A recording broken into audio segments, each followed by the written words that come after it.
Hello दोस्तों, आज मैं आपको सरफेस टेंशन के बारे में बताने जा रहा हूँ। सरफेस टेंशन का मतलब होता है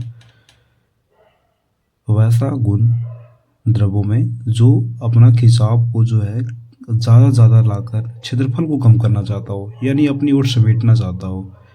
उसको क्या बोलते हैं? सरफेस टेंशन बोलते हैं। यानी क्षेत्रफल ग्रहण करने की क्षमता कम से कम क्षेत्रफल, यानी कम से कम क्षेत्रफल का मतलब हो सकता है एक ही चीज़ वो गोल बनाता हो अपने आप को। ठीक है, याद रखिएगा। तो सरफेस टेंशन सिर्फ द्रवों में ज़्यादा करके देखा जाता है। ठीक है, द्रव में गुण है। देखिएगा, जितने भी तरह के छोटे चीज़ हो, यानी छोटे छोटे जितने भी तरह के आपको तैरते हुए दिख जाएंगे। ठीक है, जितने भी तरह के, यानी जैसे कि कपूर का बुरादा, मच्छर, मच्छर की लार्वा जो तैरते हैं, सुई, ब्लेड, जो भी तरह का तैरता है, यानी बड़े बड़े सीप जहाज़ों नहीं बोल रहे, छोटे छोटे जितने भी तैरते हैं उसको बोलते हैं सरफेस टेंशन। याद रखना। आदमी का तैरना तो आर्किमिडीज का सिद्धांत हो जाएगा। पानी में जहाज का तैरना, मछलियों का तैरना, तो वो सब आर्किमिडीज का सिद्धांत हो जाएगा। लेकिन हम लोग का क्या होगा, समझिएगा बिल्कुल।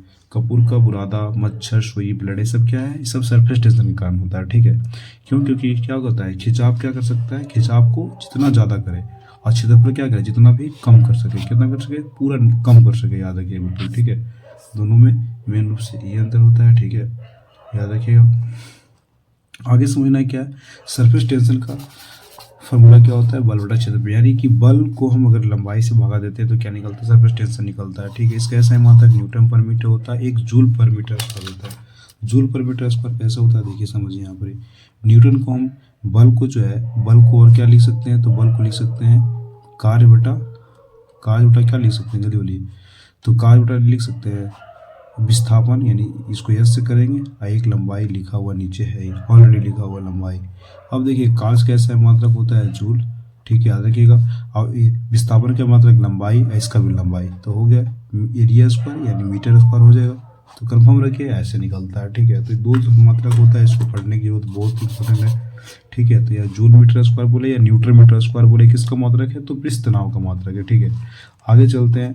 सरफेस टेंशन के कुछ हमारे दैनिक जीवन में देखिए एग्जाम्पल देखने को मिलता है। अगर हम ज़्यादा गर्म करते हैं कोई चीज़ को, ठीक है, अगर हम ज़्यादा कोई चीज़ को, पदार्थ को, यानी जो लिक्विड को गर्म करते हैं, तो गर्म करने पर क्या होता है, उसकी पृष्ठ तनाव क्या होती है? कम हो जाती है। कम हो जाती है मतलब वो पतला हो जाता है। पतला हो जाने का मतलब क्या होता है, उसकी जो होती है बिल्कुल एकदम, जो सरफेस टेंशन होती है घट जाती है। घट जाने की वजह से क्या होता है, वो पूर्ण रूप से जो होता है एकदम बिल्कुल जो है कह सकते हैं जैसे इतना पतला हो जाता है कि चारों तरफ फैल जाता है। ठीक है, याद रखिएगा।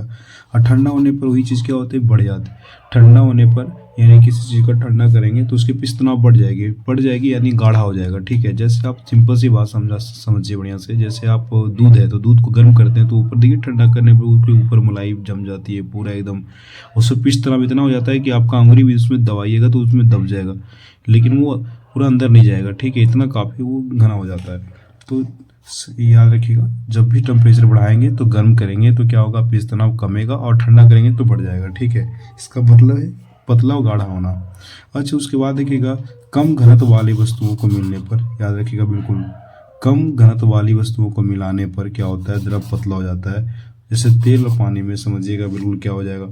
अगर मान लीजिए देखिएगा, समुद्र में या फिर कह सकते हैं आपके नाली उली में जो होता है तेल मिला देते हैं, तो क्या होता है, तेल मिलाने पर क्या होता है, इसके द्रव पतला हो जाते हैं। ठीक है, द्रव पतला हो जाने पर क्या होता है, उसकी पृष्ठ तनाव कम हो जाती है। कम होने पर जो भी मच्छर के लार्वा होते हैं सब डूब जाते हैं। याद रखिएगा, वो पनप नहीं पाते हैं।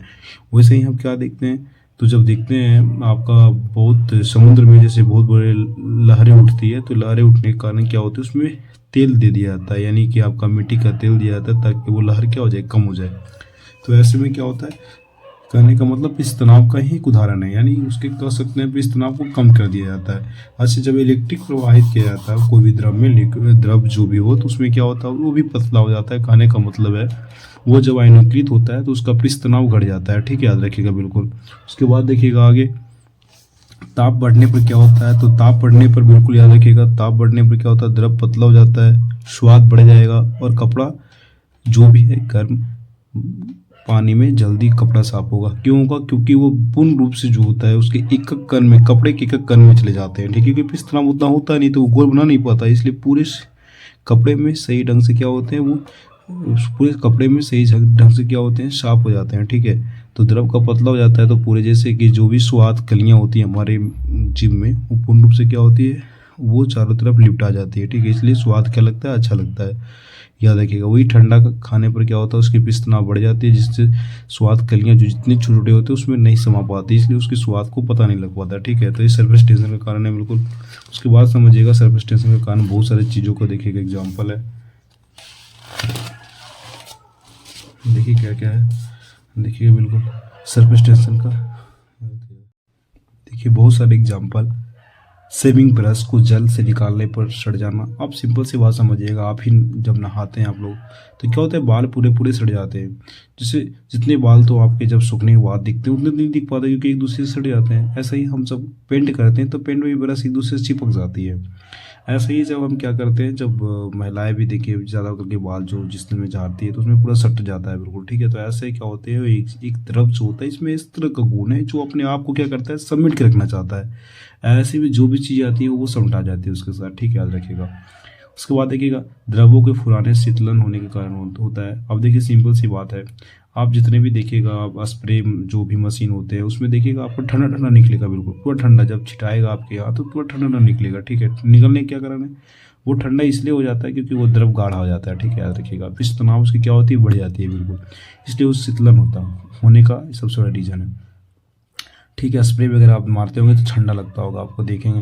समुद्र लहरों को शांत करने के लिए मिट्टी तेरा भी बताएं, जैसे कि आपको समझा चुके हैं। पारे की छोटी छोटी बूंदे गोलाकार होती है, अब पारे की छोटी छोटी बूंदे गोलाकार होती है पिस्तनाव कारण।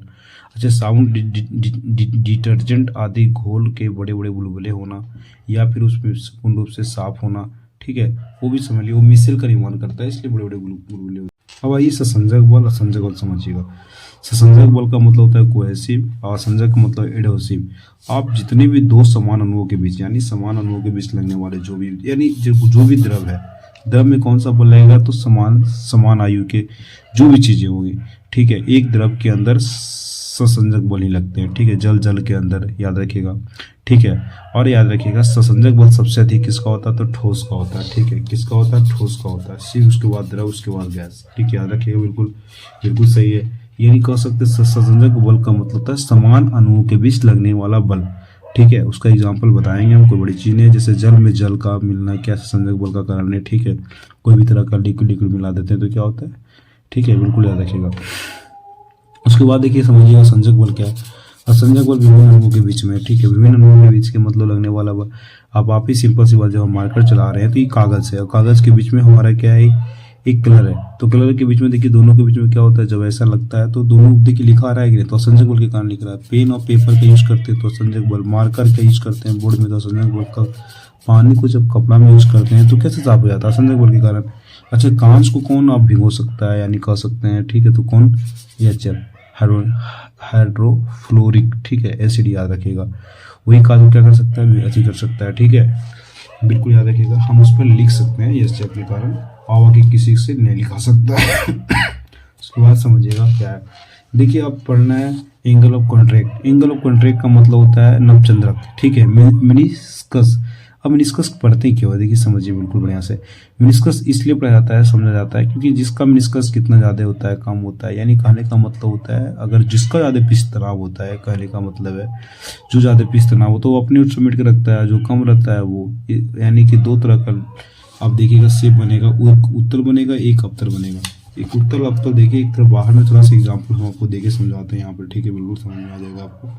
ठीक है, देखिए दो तरह के हैं। इसमें मान लीजिए पारा भरा हुआ है तो इस टाइप का हो जाएगा, अगर इसमें पानी भरा होगा तो इस टाइप का हो जाएगा। ठीक, इस टाइप का शेप निकाल देगा। इसको बोलते हैं अवतल, इसको बोलते हैं उत्तल। उत्तल मतलब उभरा हुआ है, इसको बोलते हैं अवतल। ठीक है, अवतल का मतलब होता है कन्वेक्स, कनकेव, और कॉन्वेक्स इसको बोलते हैं। ठीक है, याद रखिए। कॉन्वेक्स इसको बोलेंगे, इसको बोलेंगे उत्तल। अब क्या होता है कि इससे पानी भरा हुआ, तो पानी भरा हुआ देखिए इस तरह से ये सोचता है कि इसको सतह को भिगो। ठीक है, इस तरह से, यानी कि स्पर्श करने की कोशिश करता है, तो इसलिए इस चलते क्या होता है, इस शेप में बन जाता है। ठीक है, देखिए वीट शेप में। इस तरह से उल्टा इसका बन जाता है, किसमें, जब पारा रखते हैं तो याद रखिएगा पारा। अब देखिए समझिएगा, इसके बीच में समझिएगा बिल्कुल, इसके और इसके बीच में एक ये जो लाइन है, यानी स्पर्श सतह जो है, और ये जो इसके यानी कि कह सकते हैं पृष्ठ सतह जो है, इसके स्पर्श जो है बना रहा है, इसके दोनों के बीच में जो बनने वाली कोण है उसको क्या बोलते हैं, थीटा। इसको बोलते हैं मिनिस्कस, ठीक है, याद रखिएगा। अब इसमें क्या होता है, देखिए इधर से बन जाएगा, क्योंकि यहाँ पर कोई ना कोई स्पर्श तो होगा। जैसे गोल बनाते हैं तो गोल बनाने के मतलब कहीं ना कहीं तो स्पर्श हो रहा है, तो यहाँ पर स्पर्श हो रहा है, तो स्पर्श और पृष्ठ पृष्ठ पृष्ठ सतह के बीच लगने वाला जो कोण बनाएगा उसको क्या बोलेंगे, थीटा मिनिस्कस या नवचंद्रक बोलेंगे, ठीक है। देखिएगा नवचंद्रक जो होता है 90 डिग्री, यानी कि अगर 90 डिग्री बना रहा होगा, ठीक है, याद रखिएगा थीटा और 90 डिग्री, तो इसका क्या होगा, वो कम जाएगा, उसकी हाई क्या होगी, कम जाएगी, यानी ऊंचाई इसकी क्या हो जाएगी, कम जाएगी, ठीक है, याद रखिएगा इसका बिल्कुल। नवचंद्रक का मतलब होता है कॉन्टेक्ट क्या एंगल होता है, ठीक है। अब देखिएगा आगे सिंपल समझिएगा, आदर्श तरल का मान जो होता है वो क्या होता है, कॉन्टेक्ट क्यों होता है, क्योंकि वो दोनों जो सिंपल से बात समझिएगा, शुद्ध पानी रहेगा, शुद्ध कांच को स्पर्श करेगा तो वो शून्य होगा, ठीक है, याद रखिएगा। देखिए आगे आपको देखा जाएगा, यानी कह सकते हैं मान लीजिए आपके कांच है और शुद्ध पानी है, तो दोनों के बीच में स्पर्श शून्य क्या होगा, शून्य, यानी शून्य कैसा बनाएगा, देखिए बढ़िया से बिल्कुल इस तरह से बनाएगा, देखिए इस तरह से एकदम ना आगे ना पीछे होगा, ठीक है, इसमें पानी भरा हुआ इस टाइप का हो जाएगा। अब देखिएगा आगे, अब देखिए समझिएगा कैपिलरी क्या होता है, कैपिलरी क्या होता है, कैपिलरी का फार्मूला होता है, बिल्कुल याद रखिएगा, 2g cos थीटा और RdG होता है। 2d cos थीटा, RT का मतलब पृष्ठ तनाव, cos थीटा जो जितना डिग्री एंगल बनाएगा, ठीक है, R का मतलब होता है रेडियस, D का मतलब होता है आपको क्या डेंसिटी, और G का मतलब होता है ग्रेविटी, ठीक है, दो तीनों याद रखना बिल्कुल है। ये नहीं कह सकते हैं, ये सिंपल सी बात है। इसमें कैपिलरी का मतलब होता है जो जितना ज़्यादा क्या हो सके किसी को, यानी ऊपर चढ़ना, किसी द्रव को ऊपर चढ़ना, जैसे आप बत्ती जलाते हैं तो बत्ती में क्या होता है, उसमें क्या ऊपर चला जाता है, सिंपल सी बात है। कैपिलरी का मतलब किसी कद का मतलब होता है द्रव को ऊपर चढ़ना, ठीक है, तो लालटेन इसी कारण भी बढ़ती है, ठीक है, याद रखिएगा। अच्छा कुछ मेनिस्कस नवचंद्रक के बारे में कुछ पढ़ लेते हैं। देखिए साधारण चालकांश के बीच कोण जो होता है 80 डिग्री होता है, याद रखिएगा बिल्कुल। चांदी स्पर्श कोण के बीच 90 डिग्री को होता है, मतलब चांदी और कांच के बीच में। अब पारा और कांच के बीच में कितना होता है, 140, यानी सबसे ज़्यादा किसका होगा, पारा और कांच का, याद रखिएगा, ठीक है। उसके बाद देखिएगा आगे, देखिए कैपिलरी का यूज तो बता रहे हैं, यानी किसी द्रव को ऊपर का चढ़ना, ठीक है, यानी द्रव को चढ़ना, ठीक है। अब सिंपल सी बात समझिए, आपके लालटेन में तेल का चढ़ना भी क्या है, कैपिलरी का उदाहरण है, ठीक है, यानी किस तरह से। उसके बाद देखिएगा प्लॉटिंग पेपर से स्याही का सूख लेना, सिंपल सी शब्द में समझाते हैं कि मान लीजिए आपको इसमें पानी भर दिया जाता है, ठीक है, एक जार रखते हैं, इस जार में पानी भर दिया जाता है, और जितना ज़्यादा पतला रहेगा, ठीक है, उतनी ज़्यादा पानी ऊपर चढ़ेगा, ठीक है, याद रखिएगा। जितना ज़्यादा, अगर ये ज़्यादा मोटा है तो समझिएगा इतनी तक पानी चढ़ेगा, क्योंकि पानी तो यहाँ तक ऑलरेडी है, लेकिन पानी इतनी चढ़ेगा, वो जितना पतला पाइप रहेगा क्या रहेगा, उतनी ऊंचा चढ़ेगा पानी, ठीक है, याद रखिएगा।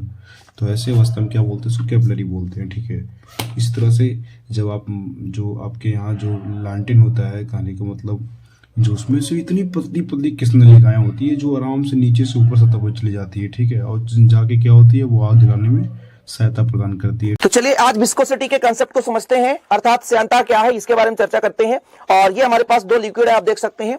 इन दोनों लिक्विड को कुछ नहीं करना है, जमीन पर इसको गिराना है। जैसे मैं सबसे पहले इसमें मैंने शहद ले रखा है और शहद में गिराता हूं, देखिए इतना मैंने गिरा दिया। अब इसमें देखो शहद कितना मात्रा में बह रहा है, और उसके जगह यदि मैं पानी गिराता हूं उतना ही, तो फिर आप इसमें देखना इसका क्या फ्लो होगा, ठीक है। ये देखो अब मैंने पानी गिरा दिया, अब इसका फ्लो देखना, इसका फ्लो देखना, तो इसका फ्लो ज्यादा हो रहा है पानी का और शहद का फ्लो कम हो रहा है, क्योंकि इसका कारण यह हो जाता है कि शहद में श्यानता अधिक है और कहीं पानी में श्यानता कम है। द्रव के परतों के बीच एक बल कार्य करता है जिसे श्यान बल कहते हैं, और वही हम देखते हैं कि जिसका घनत्व तो अधिक है उसमें श्यानता अधिक होती है, जिसका घनत्व तो कम होता है उसकी श्यानता कम होती है। अब देख सकते हैं आप एक्चुअल में कि पानी का बहाव कितना हो चुका है। सपोर्टेड समझिएगा मेरी बात को। जैसे मिट्टी का ढेला का मतलब हो गया, जैसे आपको ढेला को रख दीजिए नीचे, ठीक है, हल्का पानी में, वो धीरे धीरे पूरा ढेला क्या हो जाएगा, गल जाएगा, ठीक है। तो किसके कारण है, बिल्कुल कैपिलरी कारण, ठीक है। अब आगे समझते हैं विस्कोसिटी क्या होता है, विस्कोसिटी किसे कहते हैं, और विस्कोसिटी के बारे में जानना भी जरूरी होता है। विस्कोसिटी का मतलब होता है दो द्रवों के बीच में, यानी दो द्रवों यानी दो सतहों के बीच में, द्रव के दो सतहों के बीच में क्या होना, अपेक्षित गति होना, उसको क्या बोलते हैं, विस्कोसिटी, यानी गाढ़ापन जिसको बोलते हैं, ठीक है, याद रखिएगा। ये सिर्फ ठोस द्रव और गैस में होता है, ठोस में होगा कभी नहीं होगा, लेकिन किस में होगा, द्रव में और गैस में होगा, याद रखिएगा, ठीक है। इसको समझाते हैं, बारीकी समझिएगा, बिल्कुल आपको समझ में आ जाएगा, ठीक है। अब समझिएगा जैसे द्रव में श्यानता अणुओं के बीच मध्य लगने वाला संसंजक बल है, यानी हमेशा याद रखिएगा विस्कोसिटी किसका उदाहरण, संसंजक बल का हमेशा, लेकिन इस तरह आपको जरूरी नहीं, लेकिन आप क्या बोल सकते हैं, बिल्कुल याद रखिएगा, ठीक है। उसके बाद देखिएगा, ताप बढ़ने से द्रवों की सांद्रता क्या होती है, कम जाती है। जैसे ताप अधिक होगा तो द्रवों की सांद्रता क्या होगी, कम हो जाएगी, ठीक है।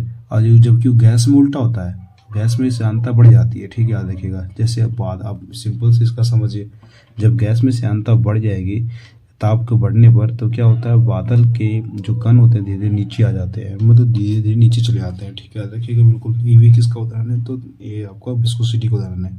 अच्छा, एक आदर्श तरल जो होता है इसके सांद्रता कुछ जीरो, यानी कि वो जो आदर्श तरल हो जाएंगे उसके बीच में कोई तरह का सतह जो होगा अपेक्षित गति नहीं करेगा, एकदम एक साथ बहेगा, ठीक है, याद रखिएगा।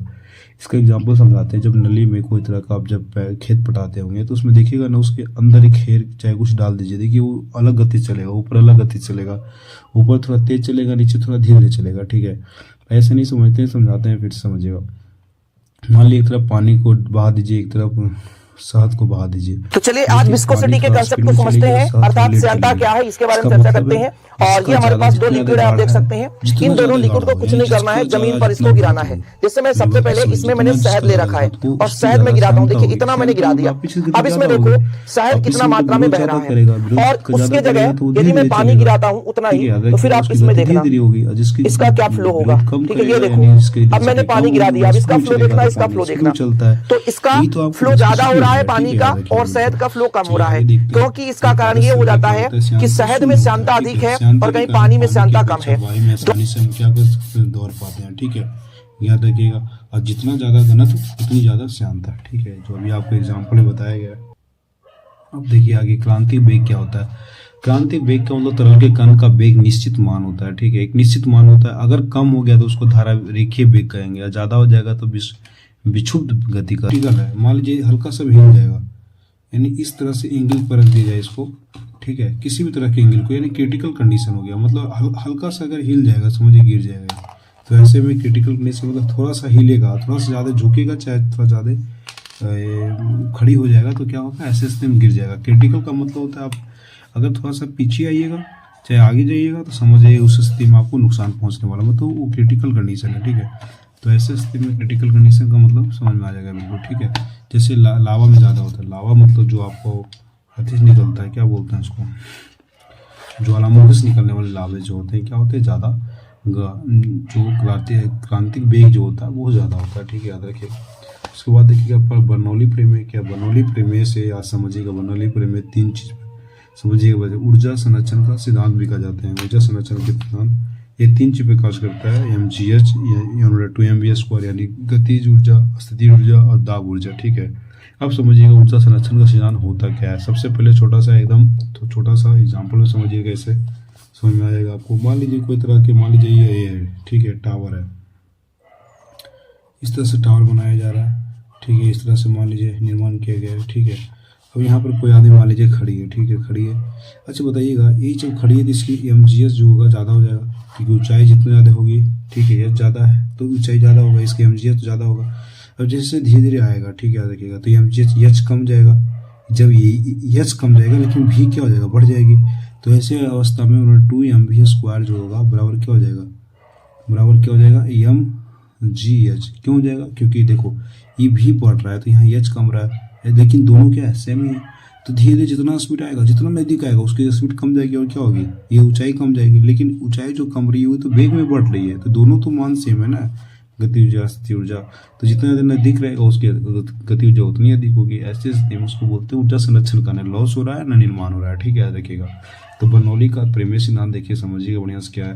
तो तीन चीज़ पर याद रखिएगा। देखिए बर्नौली प्रमेय हमेशा याद रखिएगा, स्पीड इंटू स्पीड जो होता है वो होता है क्या होता है, 1/, प्रेशर होता है, ठीक है, यानी विद्युत का अनुपात ही होता है स्पीड का, यानी जितना दाब है इसको बोलते हैं दाब, ठीक है, याद रखिएगा। इसको बोलते हैं गति, यानी दाब गति का उल्टा होता है। कैसे होता है समझिए बढ़िया से। जैसे अब कभी भी कोई भी स्प्रे, आप होली के दिन में क्या होता है, बच्चा जो खेलता है पुचकारी वाला वो बंदूक टाइप के, उसमें कुछ नहीं होता है, उसमें एक प्रेशर रिलीज की जाती है, ठीक है, प्रेशर रिलीज की जाती है। प्रेशर रिलीज करने के बाद क्या होता है, एक मान लीजिए बंदूक है सपोर्टेड, आई बंदूक की मान लीजिए नली है, ठीक है, इस नली में इस तरह से बना दिया, इस तरह से बना दिया जाता है, मतलब इस तरह से बना दिया जाता है। इसमें क्या होता है, यहाँ पर जब दाबते हैं इस तरह से, तो दाबते हैं तो एक प्रेशर रिलीज करता है, और रिलीज करने पर यहाँ पर क्या होता है, टंकी होता है। तो यहाँ पर क्या होता है, जैसे ही इसमें रंग भरा रहता है और जैसे प्रेशर देता है तो यहाँ पर क्या होता है, ये जैसे प्रेशर हटता है तो ये क्या होता है, इसके साथ निकल जाता है बाहर, याद रखिएगा। तो प्रेशर रिलीज होने से क्या होता है, दाब कम जाता है। आप सिंपल समझिए ना, आप ट्रेन के पास खड़ी रही है, ठीक है, और ट्रेन स्पीड में गया, तो स्पीड में गया तो क्या होगा, दाब तो वहाँ जैसी जाएगा तो वहाँ का दाब कम जाएगा। कम जाने पर क्या होता है, हम उसको वापस वो टान लेता है। तो ऐसे अवस्था में क्या होता है, हमारी मृत्यु भी हो सकती है। इसलिए ट्रेन के बगल में हम नहीं रह सकते, ठीक है, याद रखिएगा। अच्छा, आंधी में झोपड़ी की ओर जाना भी ये रीजन है। अब कस की आंधी आ रही है, बहुत कस की आंधी आ रही है, ऐसे स्थिति में दाब कम जाता है नीचे से, और नीचे से दाब कम गया तो क्या होगा, प्रेशर करने वाला खत्म हो जाता है, ठीक है, याद रखिएगा। जब तो इसलिए क्या होता है, झोपड़ी उड़ जाती है, ठीक है। बनौली के प्रेमे से हवाई जहाज भी देखिए, आपका जो उसके जो ब्लेड होते हैं, ब्लेड उसके डाइनिंग इस शेप के होते हैं, ठीक है, याद रखिएगा। किस शेप के होते हैं, तो यानी कह सकते हैं हवाई जहाज को उड़ना किस सिद्धांत पर है, तो बोल सकते हैं किस सिद्धांत पर ही। तो बनौली के प्रेम पर, ट्रेन के पास है नदी गिराने पर टांग लेता है, किसके सिद्धांत पर, तो बनौली के प्रेम से।